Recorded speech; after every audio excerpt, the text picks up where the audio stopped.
I gripped the steering wheel tighter as I pulled into the parking lot of the Britannia Mine Museum, watching the headlight beams sweep across weathered concrete and rusted mining equipment that looked more menacing than educational in the dark. The job posting had been vague: night security at a historical site, good pay, minimal qualifications required. But after 3 months of unemployment, I wasn't asking too many questions. The main building loomed ahead, all industrial concrete and corrugated metal siding that spoke to the site's working history rather than its current tourist designation. A few dim security lights cast long shadows across the empty visitor parking area, and I found myself wondering why a museum needed round-the-clock security in the first place. Maybe copper theft was still a concern, even at a defunct mine. I checked my phone one more time before heading inside. The text from Dorothy Thatcher, the mine manager, had been straightforward.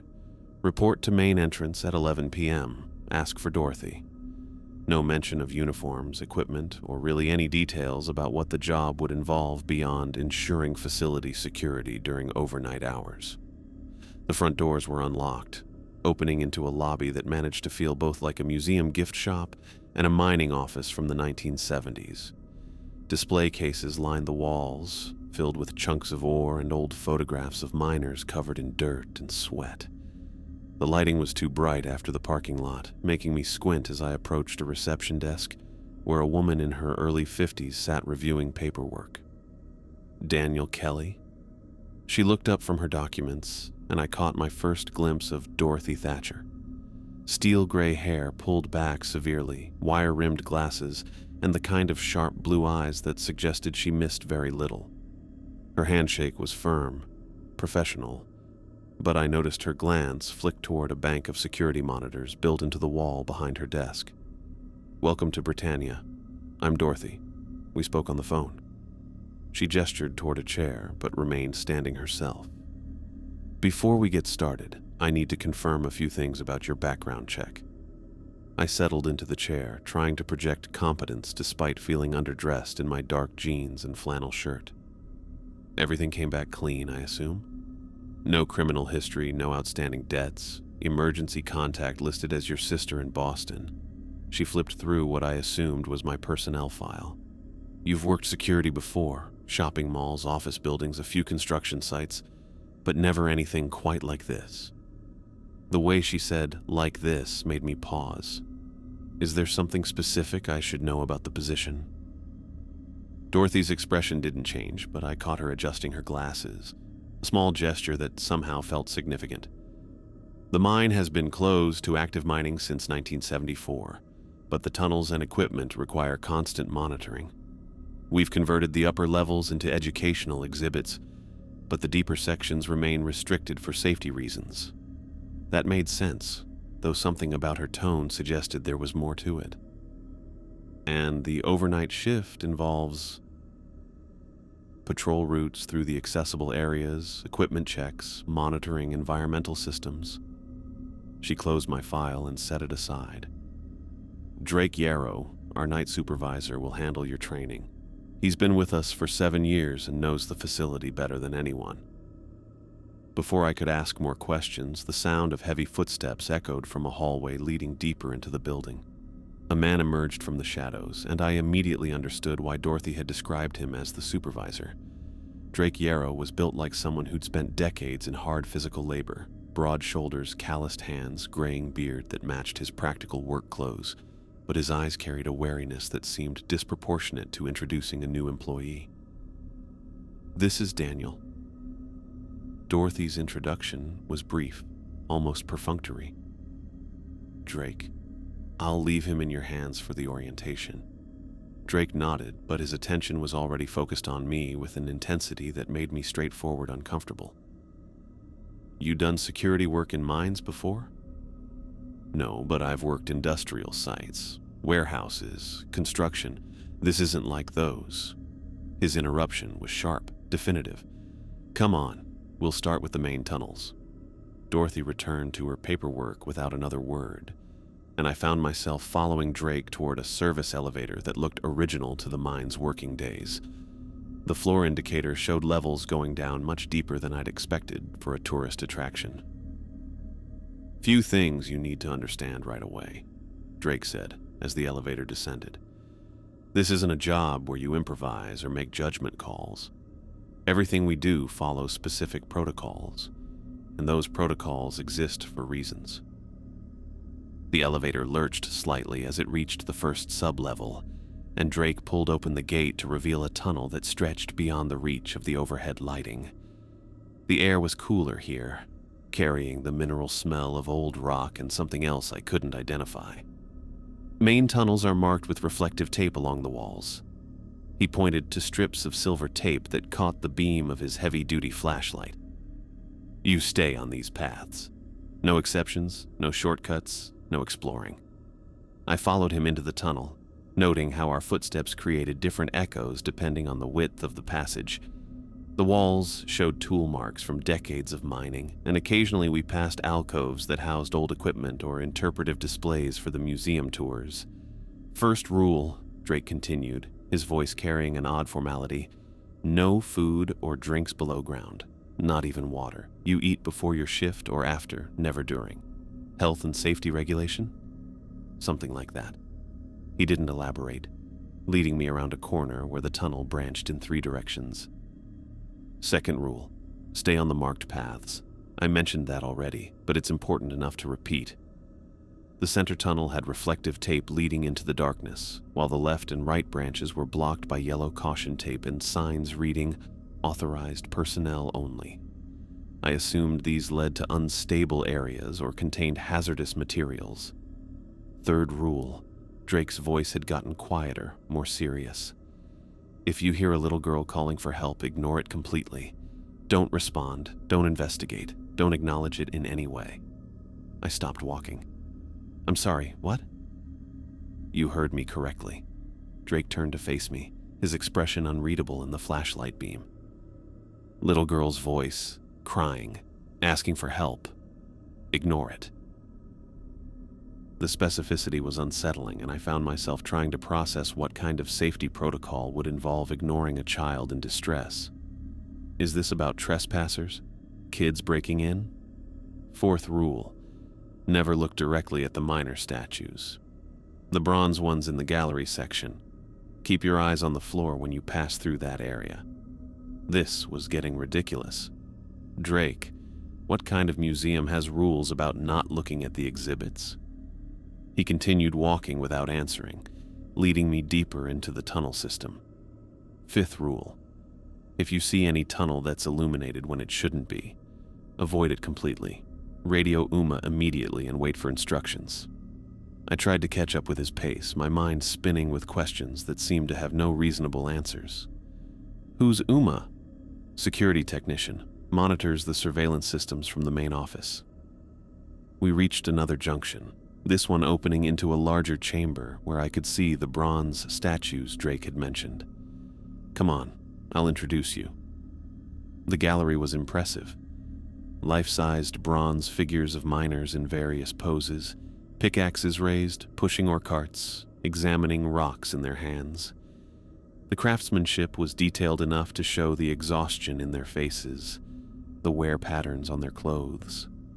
But Drake kept his eyes fixed on the floor as we moved through the space, and his obvious avoidance of the artwork made me increasingly uncomfortable.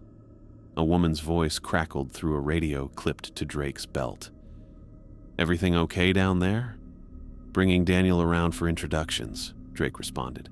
"We'll be up to the monitoring station in 10 minutes. The radio went silent, but I noticed Drake pick up his pace slightly as we exited the gallery. We climbed a set of metal stairs to what had probably been a supervisor's office during the mine's working days, now converted into a high-tech security center with multiple monitors showing different tunnel views. Uma Walker looked up from her desk as we entered, and I immediately noticed the nervous energy in her movements. Mid-20s, dark hair pulled back in a practical braid, wearing layers of clothing that suggested the underground temperatures varied unpredictably. Her desk was covered with technical equipment I didn't recognize, and at least 3 different computer screens displayed what looked like environmental monitoring data. "Daniel, this is Uma. She keeps track of everything that happens down here." Drake's introduction was casual, but I caught Uma's quick glance at specific monitors before she looked at me. "Nice to meet you." Her handshake was brief, and I noticed small scars on her fingers that looked like they came from technical work. "How's the orientation going?" "Interesting rules," I said, trying to keep my tone light. "Very specific." Uma and Drake exchanged a look that lasted just a moment too long. "The mine has some unique safety considerations," Uma said. 30 years of tourism doesn't change the fact that this was an active industrial site for over 60 years. That was a reasonable explanation, but it didn't address the specificity of rules about little girls or looking at statues. I was about to ask for clarification when another voice joined us from the stairwell. "How's our new guy doing?" Ryan Moretti appeared at the top of the stairs, and his energy was immediately different from Drake's grimness or Uma's nervous focus. He was closer to my age, with the kind of easy smile that suggested he was used to being the social center of whatever group he joined. But as he got closer, I noticed the same underlying tension in his movements that I'd seen in the others. "Ryan, Daniel, Ryan." Drake's introduction was perfunctory. "Ryan covers the deeper sections during the night shift." "Welcome to the most interesting security job in British Columbia," Ryan said, but his smile didn't quite reach his eyes. "Drake been explaining the house rules?" "Some of them," I said, "though I'm hoping someone can tell me why a museum needs protocols about ignoring children's voices." The reaction was immediate and subtle. Uma's fingers paused over her keyboard. Drake's jaw tightened almost imperceptibly, and Ryan's smile became fixed in place. The silence stretched just long enough to feel uncomfortable. "Old mines have interesting acoustics," Ryan finally said. "Sound carries in weird ways, bounces off tunnel walls, creates echoes that can sound like voices. People's imaginations can run wild in places like this." It was a perfectly logical explanation that didn't explain why the rule needed to be so specific. I decided to try a different approach. "What about the statues? Why can't I look at them?" "Psychological thing," Drake said quickly. "Some people find them unsettling in low light conditions. Better to keep your attention on the path and your surroundings." Again, reasonable but not quite satisfying. I was starting to understand that my questions weren't going to get direct answers, at least not tonight. "Okay, what else do I need to know?" "Radio protocols." Uma turned back to her monitors, pulling up what looked like a communication schedule. "Check in every 30 minutes during your patrol rounds. If you find anything unusual, equipment problems, temperature changes, anything that seems out of place, call it in immediately. And anything unusual means you'll know it when you see it," Drake said. "Trust your instincts, but follow the rules." The circular logic was starting to frustrate me, but I forced myself to stay professional. This was still just a job, even if it came with an unusually paranoid supervisor and oddly specific safety protocols. Ryan clapped me on the shoulder. "Don't overthink it, man. It's mostly walking around in the dark, checking locks, making sure nobody's broken in. The rules keep you safe, and after a few nights, you won't even think about them." "Speaking of which," Drake checked his watch, "your shift starts in 20 minutes. Let's finish the road overview." We spent the next 15 minutes walking through the remaining accessible tunnels, Drake pointing out emergency exits, equipment storage areas, and the boundaries between the museum sections and the restricted deeper areas. The layout was more complex than I'd expected, with multiple levels connected by stairs and service elevators, emergency lighting systems that seemed more sophisticated than a typical tourist attraction would require. By the time we returned to Uma's monitoring station, I was beginning to understand the basic geography of the place, though the underlying reasons for the strict protocols remained opaque. "Any questions before you start?" Drake asked. I had dozens, but it was clear that pressing for details wasn't going to get me anywhere tonight. "I think I've got the basics." "Good. Remember, radio check every 30 minutes, stay on marked paths, follow the rules." Drake handed me a radio and a heavy-duty flashlight. "Uma will be monitoring your location through the security cameras. If you need anything, She'll coordinate. I clipped the radio to my belt and tested the flashlight beam. Got it. As Drake prepared to leave for whatever night supervisors did when they weren't training new employees, I noticed Uma's attention had shifted back to her monitors with increased focus. Her fingers moved rapidly across her keyboard, and I could see multiple camera feeds cycling through different tunnel views on her screens. The setup was more extensive than I'd expected for a museum, with cameras in areas that seemed to serve no tourist function. Uma's desk included equipment I didn't recognize, devices with readouts that looked more like environmental monitoring than standard security systems. She had emergency alert buttons within easy reach, more than seemed necessary for a facility that was supposedly safe enough for daily tourist visits. "Everything looks good for now," Uma said, though her eyes remained fixed on her monitors.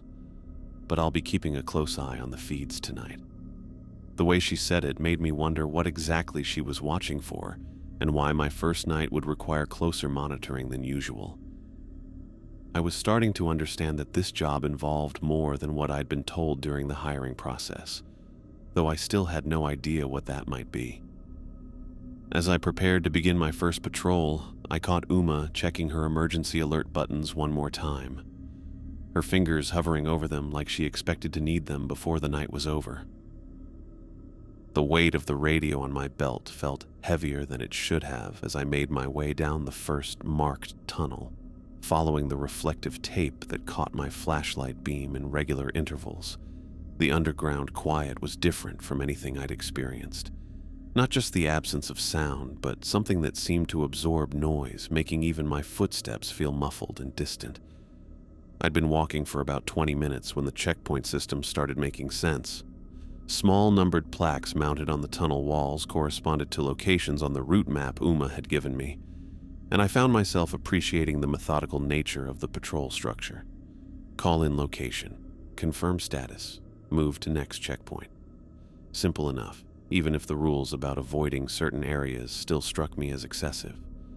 The first hour passed without incident. I reported my position every 30 minutes as instructed, Uma's voice crackling back with brief confirmations that sounded routine. The tunnel system was larger than I'd initially understood, with branches and side passages stretching beyond my flashlight range. But the reflective tape kept me on the approved path without much thought required. It was somewhere near the 2-hour mark when I first heard it.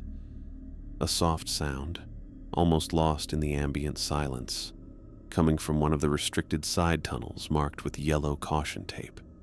I stopped walking, straining to identify what I'd heard, but the sound had already faded, probably just settling rock or old equipment creaking in the temperature changes. Old industrial sites were full of mysterious noises. I continued my route, but within minutes the sound returned, clearer this time. Someone was crying. The sobbing was faint but unmistakably human, the kind of quiet, desperate weeping that suggested someone trying not to be heard. My immediate instinct was to investigate, to call out and ask if someone needed help, but Drake's specific warning echoed in my memory. If you hear a little girl calling for help, ignore it completely. I forced myself to keep walking, following the marked path toward the next checkpoint. But the crying continued. Worse, it seemed to be getting closer, moving parallel to my route through areas that should have been empty. The sound carried through the rock in ways that defied the acoustic logic Ryan had mentioned during my orientation. My radio crackled to life before I could make my scheduled check-in. "Daniel, what's your current location?" Uma's voice carried an edge I hadn't heard during my earlier reports. I glanced at the nearest checkpoint marker. "Station 7, main tunnel. Everything's normal here." The pause before her response lasted long enough to make me uncomfortable. "Copy that. Continue your route and check in at Station 9. The crying had stopped while I was on the radio, but as soon as Uma signed off, it resumed with increased intensity. Now it sounded like a child who had been hurt, the kind of distressed weeping that triggered every protective instinct I had. The sound seemed to echo from multiple directions at once, as if the tunnel system was amplifying and reflecting it in impossible ways. I picked up my pace, eager to reach the next checkpoint in the relative comfort of radio contact, but the crying followed my movements. When I walked faster, the sobbing grew more urgent. When I slowed down, it became more plaintive, as if responding to my behavior in real time. Ryan appeared at Station 9 before I reached it, emerging from a side passage with his own flashlight beam sweeping the tunnel walls. Even in the dim light, I could see he looked pale, and his usual easy confidence was replaced by obvious tension. "Hey." His greeting was casual, but his eyes were constantly moving, checking the shadows beyond our flashlight range. "How's the first night going?" "Fine, mostly." I hesitated, then decided to test the waters, though I've been hearing some unusual sounds. Ryan's attention focused on me immediately, his entire body going still in a way that reminded me of an animal sensing danger. "What kind of sounds?" "Crying. Like a kid who's hurt or scared." I watched his reaction carefully, coming from the restricted areas. Ryan and I stood in the tunnel for a moment, our flashlight beams creating overlapping circles of light on the rocky walls, while the silence stretched between us. I could see him processing what I'd told him, his expression shifting from concern to something that looked like recognition and dread. "You didn't respond to it, did you?" His voice was quiet, careful. "Didn't call out or try to find where it was coming from?" "No. Drake was pretty specific about ignoring that kind of thing." I studied Ryan's face, trying to understand his obvious relief, though I have to admit, it goes against every instinct I have. "Good." Ryan ran a hand through his hair, a gesture that seemed more nervous than casual. "Look, this is going to sound strange, but acknowledging those sounds, responding to them in any way, makes them worse, louder, more persistent. More." He paused, searching for the right word. "More real." The way he said real suggested layers of meaning I wasn't ready to unpack. "Are we talking about psychological effects? Like people who work alone in isolated places start hearing things?" Ryan's laugh was short and humorless. "Something like that. The point is, the protocols exist for good reasons. Following them keeps you safe, even when they feel wrong." We resumed walking together, and I noticed Ryan's patrol route seemed designed to intersect with mine at regular intervals.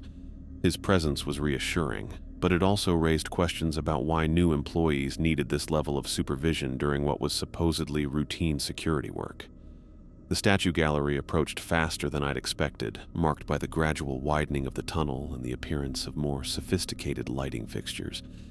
I remembered Drake's warning about not looking directly at the bronze figures and fixed my attention on the floor, watching my feet navigate the uneven rock surface. But peripheral vision was harder to control. As we moved through the gallery space, I caught glimpses of the bronze miners in my side vision. Static figures frozen in various poses of labor, pickaxes raised, ore carts positioned as if caught mid-push. The craftsmanship was remarkable, detailed enough that even in my peripheral awareness, I could make out the exhaustion in their bronze faces, the wear patterns on their clothes, except one of them was wrong. The figure I'd seen during orientation, a miner examining a chunk of ore in his hands, was definitely in a different position. The rock he'd been holding was now at his side, and his head was turned at an angle that hadn't been there 2 hours earlier. The change was subtle, but unmistakable, like noticing someone had rearranged furniture in a familiar room. I kept my eyes on the floor as instructed, but the wrongness of what I'd glimpsed made my skin crawl. Bronze statues didn't move. They couldn't move. Yet the evidence of my peripheral vision was undeniable. The temperature in the gallery felt noticeably colder than the main tunnels, and I realized I could see my breath in small puffs when I exhaled. Ryan seemed unaffected by the cold, but I noticed he was walking faster, eager to move through this section quickly. My flashlight beam began to flicker. The light didn't fade gradually. It stuttered, like a fluorescent bulb with electrical problems, creating strobing shadows that made the bronze figures seem to shift and move. I tapped the flashlight body, checked the battery compartment, but the flickering continued until we exited the gallery space. "Equipment problems?" Ryan asked, though his tone suggested he already knew the answer. "Fresh batteries. Worked fine until we got to the statues." I tested the beam again, which now held steady. "Weird coincidence." "Yeah." Ryan's response was flat, non-committal. "Coincidence." My radio crackled before I could ask what he meant by that tone. "All personnel, status report." Drake's voice came through clearly, but there was something different about his usual gruff delivery. More frequent than his previous check-ins and with an underlying tension that suggested this wasn't routine communication. "Ryan here, Station 12. All clear." "Daniel, Station 11. No problems to report." Uma's voice joined the conversation. "Monitoring station normal. All systems functioning." But Drake's voice returned almost immediately. "Copy that. Check in again in 15 minutes." 15 minutes was half the normal interval, and I noticed Ryan's expression tighten at the change in protocol. We were approaching the end of my patrol route, the point where I would loop back toward the main entrance, when I spotted something that stopped me completely. A soft glow emanated from the mouth of Tunnel 7, visible from our position at the intersection of the main passage. The light was warm, almost golden, like electrical illumination rather than reflected flashlight beams. According to my route map, that tunnel should have been completely dark. No power lines, no lighting fixtures marked as restricted access. "Ryan?" I pointed toward the anomalous glow. "Is that supposed to be lit?" Ryan followed my gesture and immediately reached for his radio. "Uma, we've got illumination in Tunnel 7. Can you confirm that's supposed to be active?" Uma's response came back within seconds, but her voice carried the same edge I'd heard during her earlier check-in. "Negative. That tunnel should be completely dark. We're showing an electrical anomaly on the monitoring systems." Electrical anomaly was a polite way of saying something was wrong, but I noticed Uma didn't suggest we investigate or try to determine the cause. Instead, her next transmission was clear and direct.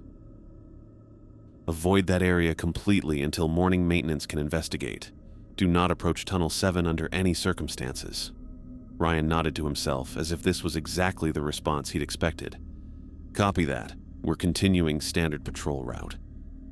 As we turned away from the glowing tunnel, I caught Ryan checking his watch and realized our timing had been carefully coordinated.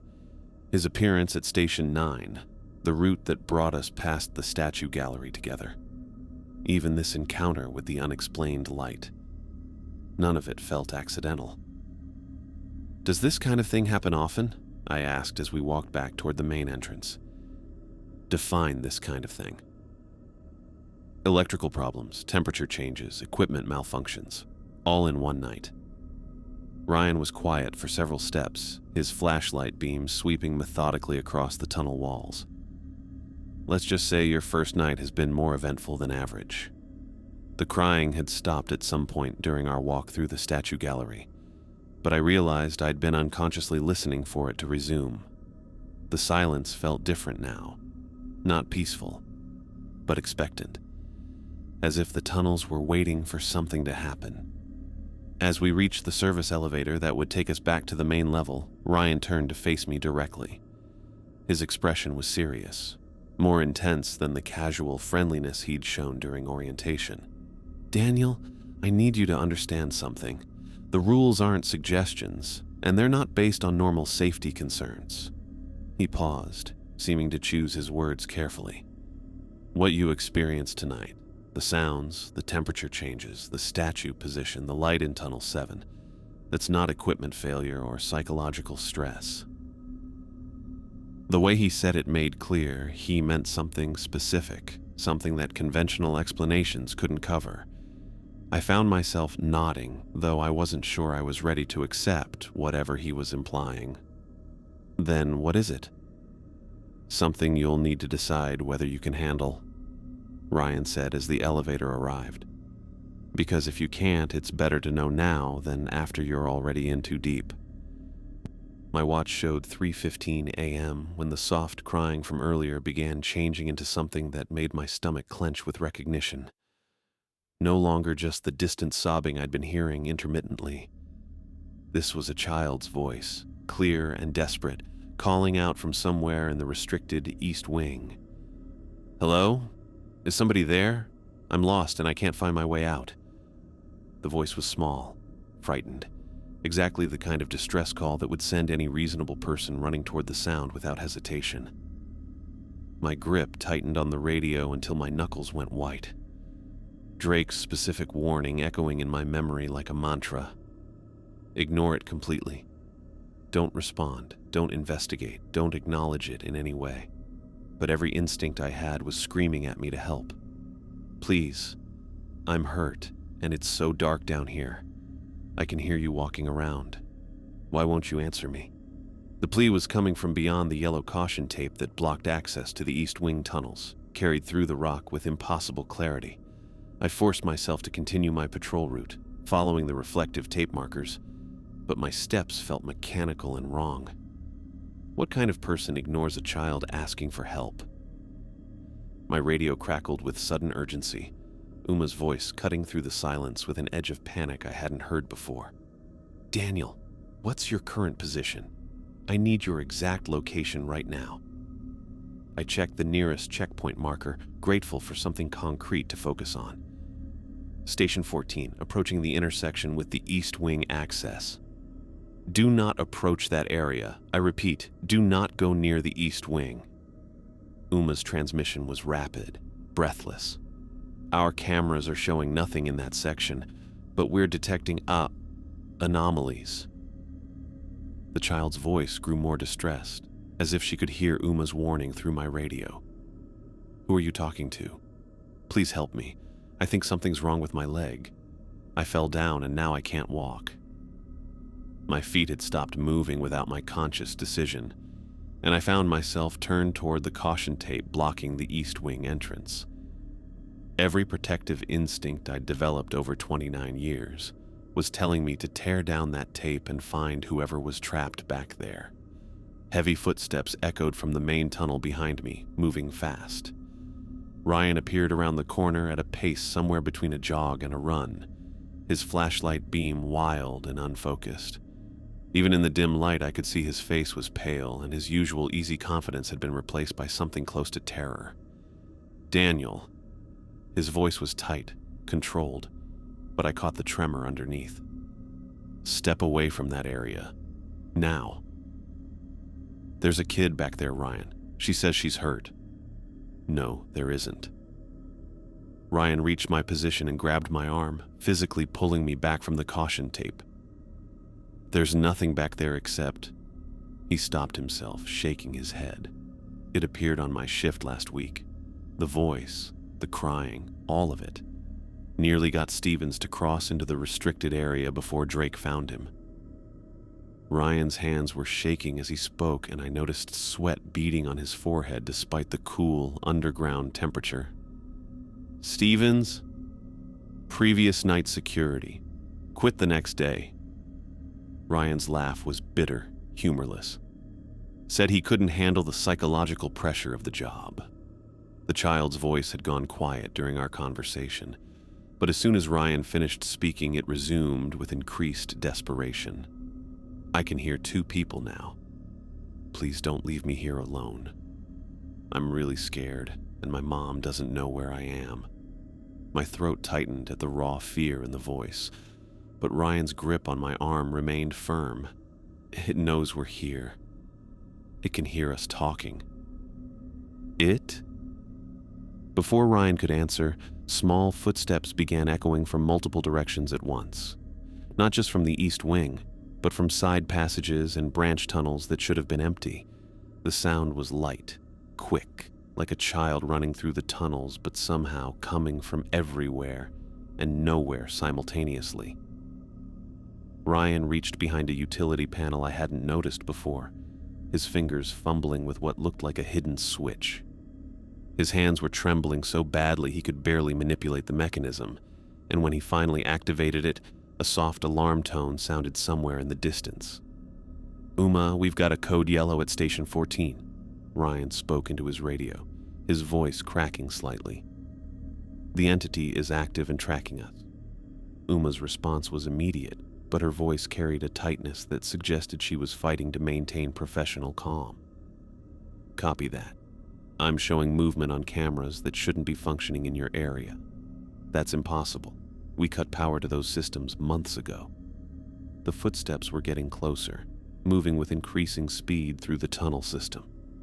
Whatever was making them seemed to be circling our position, staying just beyond the reach of our flashlight beams, but close enough that the sound was becoming overwhelming. The child's voice returned, but now it carried an angry edge that made my skin crawl. "Why won't you help me? I know you can hear me. Stop ignoring me and come find me right now." Ryan was already moving, pulling me back toward the main tunnel that led to the surface. "We need to get to the safe room. Move. Now." I let him guide me, but kept looking back over my shoulder as the footsteps quickened to a run. The sound wasn't coming from one source anymore.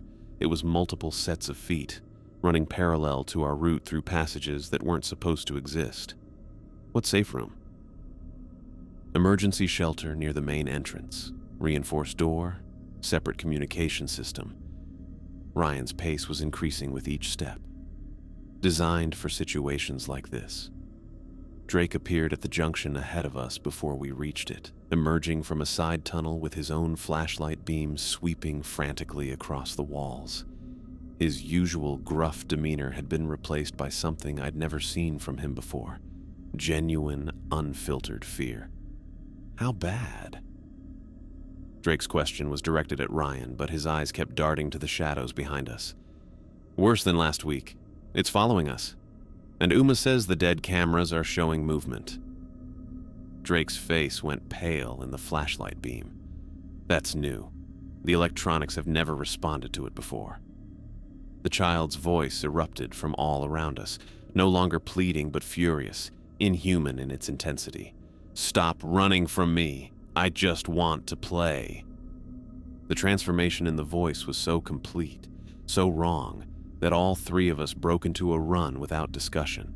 The footsteps behind us multiplied into what sounded like dozens of children chasing through the tunnels, their voices joining together in a cacophony of anger and demand that made the rock walls seem to vibrate. The safe room was a heavy metal door set into a reinforced concrete frame, with electronic locks that Drake activated with a key card I hadn't known he carried. We tumbled inside as the sounds outside reached a crescendo of fury, and Drake slammed the door behind us. The space was small but functional. Emergency supplies, a separate radio system, and walls thick enough to muffle the chaos that immediately began assaulting the door from outside. The sounds weren't just knocking or scratching. Something was rattling the reinforced metal with inhuman strength, trying to force its way in. For 20 minutes, the assault continued. Sometimes it sounded like dozens of small fists pounding on the door. Other times it was that transformed voice, no longer remotely human, screaming demands and threats in words that hurt to hear clearly. Ryan sat with his back against the far wall, his hands pressed over his ears, while Drake monitored the emergency radio with grim focus. Then, as suddenly as it had begun, everything went silent. The intercom crackled to life, Uma's voice filtering through the speakers with a quality that suggested she was fighting to keep her composure. "All readings have returned to normal. Environmental sensors are stable, and the compromised cameras have gone dark again." But I could hear the tremor in her voice. The way her words came out just a little too fast, like someone who'd been holding her breath for 20 minutes and was finally allowing herself to speak. Whatever we'd just experienced, it was clear Uma had witnessed it all from her monitoring station, and it had affected her just as much as it had us. Drake keyed his radio. "Confirmed. The activity has stopped. We're going to remain in the safe room for another 10 minutes before resuming any operations." "Copy that." Uma's response was immediate. "I'll continue monitoring from here."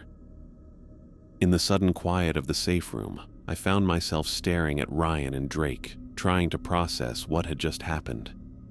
The official explanation about acoustic anomalies and psychological stress seemed laughably inadequate now.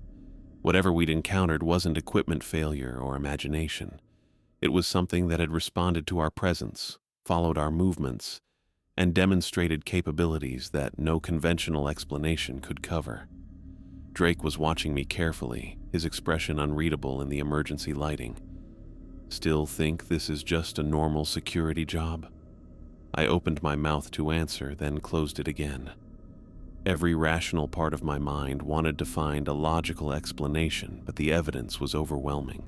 The voice, the footsteps, the electronic anomalies, the coordinated nature of the activity, none of it fit any normal pattern. What exactly are we dealing with here? Ryan lifted his head from his hands, his face drawn with exhaustion. Something that's been in these tunnels a lot longer than the museum. Something that's getting stronger. The metal door of the safe room felt cold against my palm as I pushed it open, the tunnel beyond stretching into familiar darkness that no longer seemed quite as empty as it had a few hours ago. My watch showed 4:20 a.m. We'd been locked inside for exactly 63 minutes while whatever had been pursuing us exhausted itself against reinforced steel. Drake emerged first, his flashlight beam sweeping methodically across the walls like he was checking for evidence of the chaos we'd heard from inside our shelter. The tunnel looked exactly the same as before. Rough-hewn rock, reflective tape markers, industrial fixtures. But something felt different about the space itself, like the air had been disturbed by more than just sound. Standard protocol is to complete the patrol route, Drake said, his voice carrying the same gruff professionalism as earlier, though I noticed he kept his radio in his hand rather than clipped to his belt. But you'll have backup for the rest of the shift. Ryan stepped up beside me, close enough that our shoulders almost touched. His usual easy confidence had been replaced by hypervigilance, eyes constantly moving, checking shadows and side passages with obvious anxiety. The 20 minutes in the safe room had given him time to compose himself, but I could see the residual tension in the way he held his shoulders. "You don't have to do this," Ryan said quietly, his words meant for me alone. "First night after what just happened, no one would blame you for calling it quits." The suggestion was reasonable, logical, exactly what any sensible person would consider after being chased by something that defied rational explanation. But walking away now would mean never understanding what I'd experienced, never knowing whether I'd imagined the impossible or witnessed something genuinely beyond normal reality. "I need to finish the route." Drake nodded like he'd expected that answer. "Stay together. No splitting up, no shortcuts, no deviations from marked paths. If anything feels wrong, anything at all, head straight for the surface." We started walking, Ryan matching my pace step for step while Drake took point about 20 feet ahead. The tunnel system felt different now that I knew what might be lurking in the restricted areas. Every shadow seemed deeper, every sound more significant. My flashlight beam moved in constant sweeps across the walls, checking for anything that shouldn't be there. The statue gallery approached faster than I'd expected, marked by the gradual widening of the tunnel and the appearance of more sophisticated lighting fixtures. My stomach tightened as I remembered Drake's warning about not looking directly at the bronze figures, and how I'd noticed one of them had changed position during my earlier patrol. "Eyes on the floor," Ryan murmured beside me, his own attention fixed downward. "Just get through this section and we're almost done." I focused on the uneven rock surface beneath my feet, watching my boots navigate around small debris and mineral deposits. The bronze miners stood in my peripheral vision like silent sentinels, frozen in their eternal labor, but I refused to look at them directly. We were halfway through the gallery when my flashlight beam caught something unexpected, a puddle of water near the base of the main shaft display, probably from condensation dripping off the overhead pipes. The water was perfectly still, creating a mirror-like surface that reflected my flashlight beam back up toward the ceiling.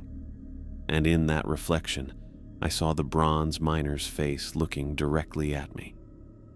The moment our eyes met, even through the reflected image, everything changed.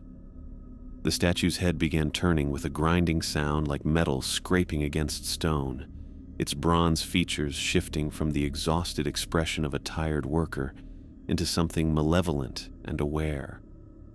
The transformation was subtle but unmistakable, lines of weariness reshaping themselves into cruel intent. "Daniel, look away!"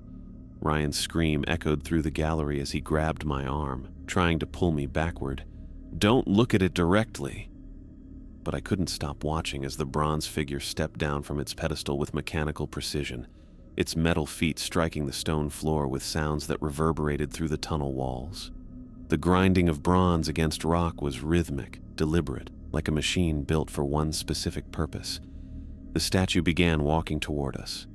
Its movements were wrong in ways my brain couldn't fully process. Too fluid for solid bronze, too mechanical for something alive. Each step brought it closer with increasing speed, its bronze eyes fixed on mine with an intelligence that had nothing to do with artistic craftsmanship. Ryan was pulling me backward now, his grip tight enough to bruise, but I found myself frozen by the sight of something that should have been impossible. The statue's mouth was moving, bronze lips parting to reveal darkness within, though no sound emerged except the grinding of its mechanical locomotion. My radio erupted in a burst of static, Uma's voice cutting through the interference with obvious panic. "I'm losing camera feeds in the gallery section. Everything's showing static where you should be. I can't see what's happening." The statue was moving faster now, its bronze form closing the distance between us with unnatural speed. Each footstep sent vibrations through the floor that I could feel in my chest, and the grinding sounds were getting louder, more aggressive. Dorothy's voice suddenly crackled through every radio in the tunnel simultaneously, her transmission overriding all other communications with an authority I hadn't heard from her before. "All personnel evacuate to surface level immediately. This is not a drill. Abandon current operations and proceed directly to the main elevator." Ryan didn't wait for further instructions. He hauled me backward with strength I hadn't known he possessed, forcing me to break eye contact with the advancing statue. The moment I looked away, the grinding sound stopped with such abruptness that the sudden silence felt almost physical. But I could still hear footsteps behind us as we ran. 3 years, Ryan gasped as we reached the main tunnel. "I've been working here for 3 years, and it's getting worse. More frequent, more aggressive. It used to be just sounds and cold spots, but now—" He didn't finish the sentence, but the statue's bronze footsteps echoing behind us completed his thought. Whatever was happening in these tunnels, it was escalating beyond the manageable incidents that previous protocols had been designed to handle. Drake appeared at the elevator junction before we reached it, his face grim with an expression I hadn't seen from him before. Not just concern or caution, but genuine fear mixed with weary familiarity. "How bad was the contact?" "Direct eye contact through reflection," Ryan reported between heavy breaths. "Full manifestation, mobile tracking." Drake's face went pale. "That's never happened before. The statues have moved position when no one was watching, but never active pursuit." The elevator arrived with its usual mechanical grinding, a sound that now carried uncomfortable similarities to what we'd just escaped. As the doors closed behind us, I caught a glimpse of the gallery section through the tunnel entrance, empty and still under the overhead lighting. "The mine's been experiencing phenomena since the 1930s, Drake said as we ascended. During active mining operations, workers reported similar encounters. Voices, moving shadows, equipment that functioned when it shouldn't have. Management covered it up, attributed everything to stress and dangerous working conditions." The elevator stopped at the main level, and Dorothy was waiting for us in the lobby. She looked exhausted, like someone who'd been awake for days rather than hours, and carried a thick manila folder stuffed with papers and photographs. Her usual professional composure had been replaced by something more direct, more honest. The museum designation serves multiple purposes, Dorothy said without preamble, setting the folder on the reception desk. Public education, historical preservation, and limiting access to areas where conventional explanations break down. She opened the folder, revealing incident reports dating back decades, historical photographs of mining operations, and what looked like government correspondence with official letterheads I couldn't quite read in the dim lighting. We're part of a specialized research initiative documenting and studying supernatural phenomena in formerly active mining sites. Your hiring wasn't random, Daniel. We specifically seek individuals with certain psychological profiles and sensitivity markers. Uma's voice crackled through the intercom system, her relief obvious even through the electronic distortion. All monitoring systems have returned to normal function. The gallery cameras are showing standard views, and the statue is back in its original position. But Drake was already moving toward a utility closet, returning with a heavy-duty flashlight that he handed to Ryan. Check the floor around the pedestal. Document everything. Ryan descended alone while the rest of us waited in the lobby, the minutes stretching with uncomfortable tension. When he returned, his expression confirmed what we all suspected. Scratches in the stone floor, Ryan reported. Deep gouges leading from the pedestal to approximately where we were standing. Fresh damage, no oxidation or weathering. The evidence was undeniable, documented, real in ways that no amount of rational skepticism could explain away. Whatever I'd seen in the gallery hadn't been hallucination or stress-induced imagination. It had left physical proof of its existence in scored stone. Dorothy closed the incident folder with a decisive snap. Your trial period is officially concluded, Daniel. What you've experienced tonight represents the reality of working at this facility. The question now is whether you're prepared to continue with full knowledge of what that entails. I looked around at the three faces watching me. Dorothy's professional concern, Drake's weary resignation, Ryan's nervous hope that someone else might understand what they'd been dealing with for years. Each of them showed signs of long-term psychological stress, the kind of wear that came from confronting impossible things on a regular basis. What exactly am I being asked to do? Help us understand them, Dorothy said simply. Document their behavior. Test our theories about their limitations and capabilities. Learn how to coexist with entities that shouldn't exist but demonstrably do. The bronze statue had returned to its pedestal as if nothing had happened, but the scratches in the tunnel floor proved that something fundamental had changed tonight. Whatever was in those tunnels was becoming more active, more aggressive, more willing to interact directly with the living world. And somehow, I'd become part of whatever was happening next. I was still processing Dorothy's offer to continue working with full knowledge of what that meant when she glanced at her watch and stood up from the reception desk. The manila folder disappeared back into her hands with practiced efficiency, like she'd been through this exact conversation before with other potential employees. Before you decide anything, we need to complete one final sweep, Dorothy said, her tone shifting back to professional authority. Standard protocol after any significant manifestation is to verify that all entities have returned to dormant states. It's approaching dawn, which typically marks the end of high-activity periods. Drake looked up from where he'd been studying the incident documentation, his expression neutral in a way that seemed forced. I can handle the sweep alone. No need to risk everyone after what just happened. Something about his suggestion made my stomach tighten. The Drake who'd pulled me away from the East Wing and guided us to safety had been protective, cautious about keeping the team together. This version sounded detached, almost eager to separate us. Absolutely not, Dorothy replied firmly. After tonight's escalation, no one goes down alone. Full team, standard formation, communication checks every 5 minutes. Uma's voice crackled through the intercom from her monitoring station. I'm seeing residual electromagnetic fluctuations throughout the entire tunnel system. Whatever happened in the gallery seems to have triggered responses in areas that have been quiet for months. Ryan moved closer to me as we prepared for the elevator, close enough that he could speak without being overheard. High activity periods mess with people's judgment, he murmured. his words barely audible. "Don't trust anyone completely until we're back on the surface. Not even me." The warning sent a chill through me that had nothing to do with the underground temperature. Ryan's eyes were moving constantly, checking faces and body language with the hypervigilance of someone who'd learned not to take anything for granted. The elevator descent felt different this time, heavier somehow, like the air pressure was wrong. Drake stood in the corner, staring at the wall panel with unusual focus.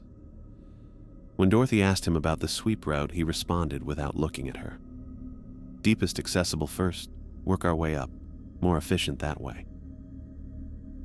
"We always start with upper levels and work down," Ryan said, his voice carrying a questioning edge. "That's been protocol for 3 years. Drake turned his head slowly, his expression blank in a way that made the hair on my neck stand up. "Protocols can be adjusted based on circumstances. The deep tunnels need immediate verification." Dorothy was watching Drake carefully now, her professional mask slipping to reveal genuine concern.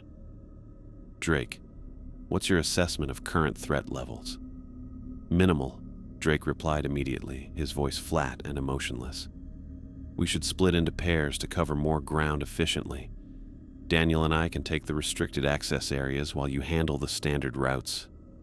The suggestion was so obviously wrong, so contrary to everything he'd taught me about safety protocols, that even I could recognize it as dangerous. But Drake delivered it with the same authoritative tone he'd used all night, as if suggesting we violate every rule he'd established made perfect sense. Uma's voice cut through the uncomfortable silence. "Drake's biometric readings are showing irregularities. Heart rate, body temperature, neural activity patterns. Everything's been fluctuating for the past hour." Ryan's hand moved to his equipment belt, fingers closing around something I couldn't see clearly. His body language had shifted into a defensive stance, and he was positioned between Drake and the rest of us. "Since when?" Dorothy asked sharply. "Started right after the statue encounter," Uma reported. "I thought it was stress response, but the patterns are getting more pronounced." We reached the first sublevel, and Drake moved toward the elevator controls with mechanical precision. Continuing to sublevel 3, deepest accessible tunnel requires immediate inspection.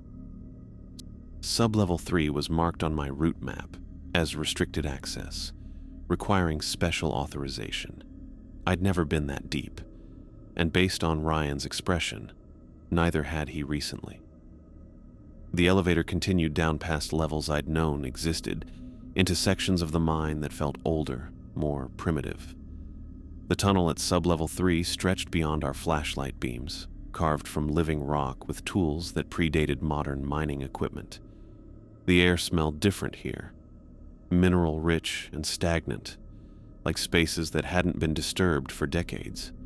Our footsteps echoed with a hollowness that suggested vast, empty chambers beyond the tunnel walls. Drake walked ahead of the group with unwavering purpose, his usual cautious, sweeping movements replaced by direct, mechanical progress. He wasn't checking for hazards or monitoring our formation, just moving deeper into the mine with single-minded determination. "Drake," Dorothy called out, her voice carrying clear authority. "Maintain group formation. No one advances beyond communication range." He either didn't hear her or chose to ignore the instruction. Drake rounded a sharp corner where the tunnel branched into multiple passages, disappearing from sight without waiting for the rest of us to catch up. Ryan immediately broke into a run, motioning for us to follow.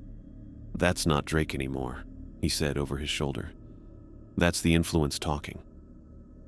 We found him 20 feet down a side passage that wasn't marked on any map I'd seen, standing motionless with his back to us. Drake faced a rough stone wall like he was studying something invisible to the rest of us, his posture rigid and unnatural. The unmapped sections extend much further than the official documentation indicates, Drake said in a voice devoid of inflection or personality. Exploration would be simple. The barriers are artificial, arbitrary. We could walk for miles in chambers that no one remembers. His words carried a mechanical quality, like someone reading from a script they didn't understand. Drake's hands hung at his sides without movement, and his breathing was so shallow I could barely detect it. Ryan was already reaching into his equipment pack, his movements quick but deliberate. "Drake, look at me. Turn around and look directly at me." Drake didn't respond or acknowledge that Ryan had spoken. He continued staring at the wall, occasionally tilting his head like he was listening to instructions only he could hear. "How long has he been like this?" Dorothy asked, her professional composure cracking to reveal genuine fear. "Probably since the statue contact," Ryan replied, pulling what looked like a road flare from his pack. The influence builds gradually during high-activity periods. It starts with small changes in judgment, then escalates to full behavioral control.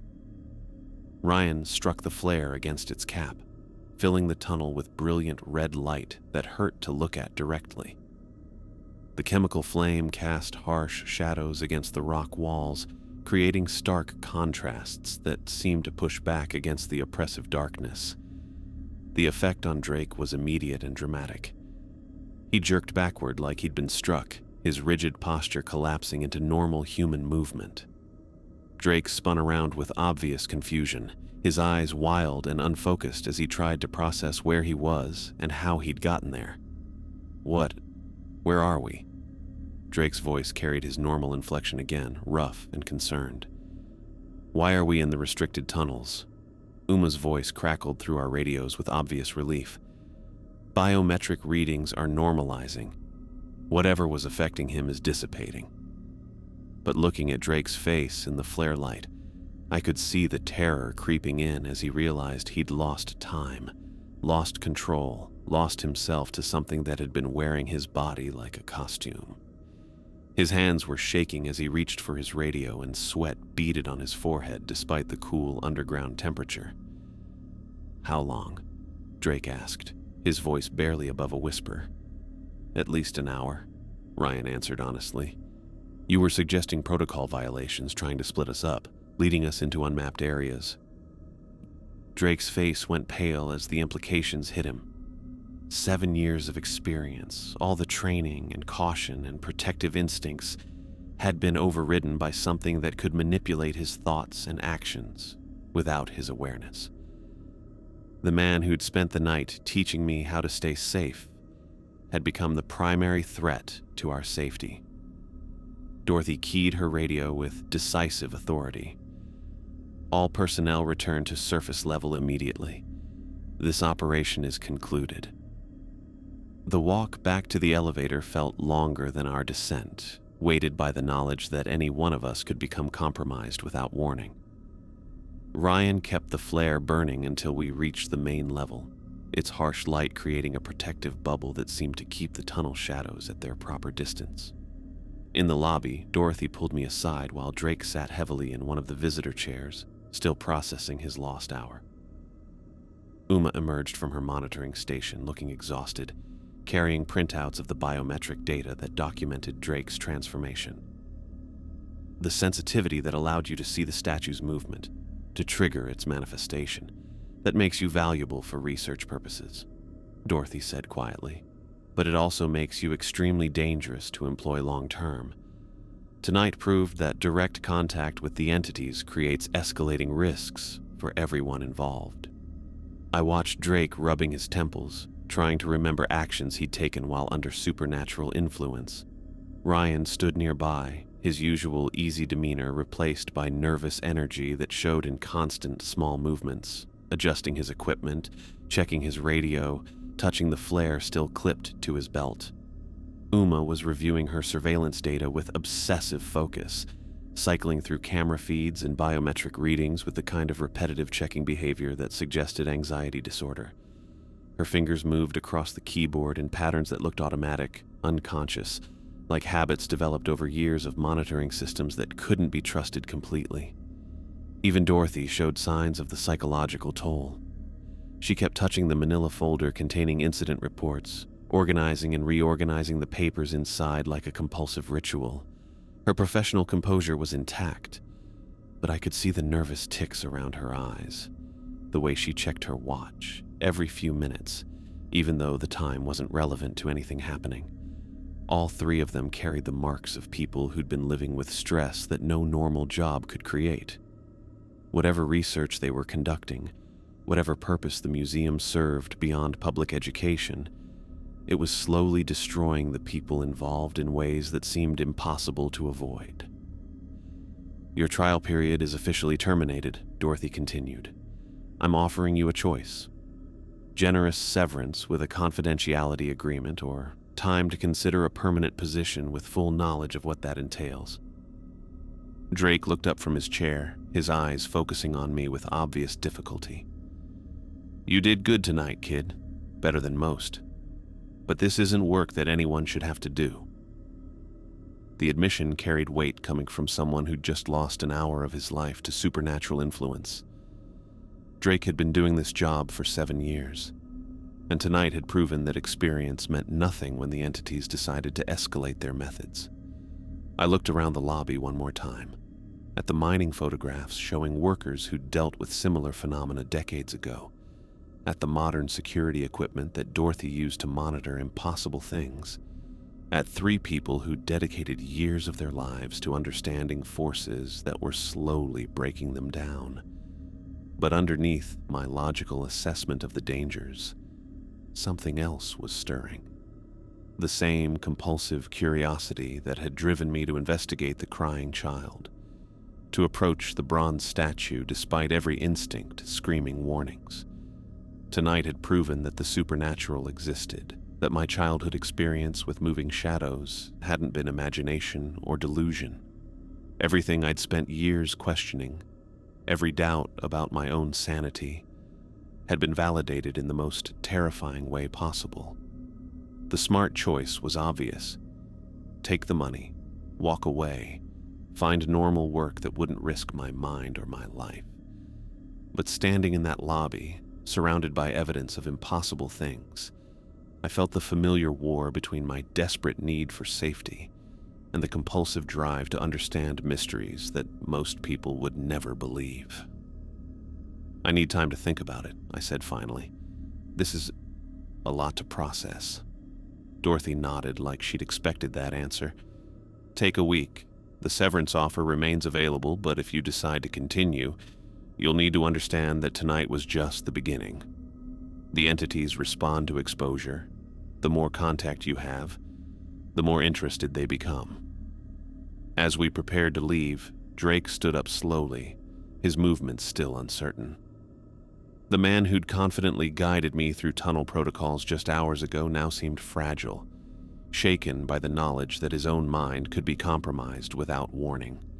But by the time we reached the parking lot, Drake's color had returned to normal. The morning air seemed to clear his head completely, and when he spoke, his voice carried its usual authoritative tone.